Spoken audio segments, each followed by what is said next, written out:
Guys नमस्ते नमस्कार सबैलाई। तपाईहरुलाई म एकदमै महत्त्वपूर्ण सूचना दिन गइरहेको छु दिल्लीको।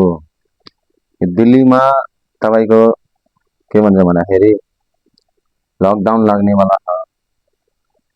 120 कि 80 रुपैयाँमा पाउने ग्यास अहिले 500 को किलो पाउँछ। त्यही भएर समय हुँदै हामी नेपाल दाजुभाइहरु घर जानु होला। मजाले बस्नु होला, खानु होला र अर्को कुरा के भन्दाखेरि आफ्नो नेपाली चेलीबेटीहरु जति पनि छ नानीहरु या फ्यामिली वाला बस्नेहरु अलि बचेर बस्नु होला। यहाँ क्राइम धेरै बढिरहेको दिल्लीमा। न अस्ति भर्खर हामी ड्युटीबाट आउँदा आउँदै एउटा छोरी मान्छेलाई लत्त समातेर गाडीमा हालेर फनाम भनेको। गर्ने त के गर्ने अब, गर्न केही सकिने होइन हामीले। मभन्दा पनि सिनियर मान्छेहरु त्यो कसैले सकेन। यो चाहिँ एकदम करेक्ट न्यूज है, यो चाहिँ मैले देखेको।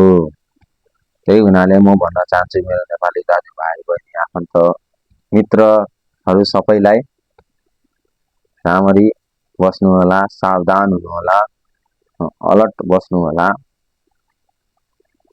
ल आजको लागि तपाईहरुलाई म यति भन्दै लाग्छु। मेरो च्यानललाई चाहिँ लाइक कमेन्ट सब्स्क्राइब हैन गरिदिनु होला।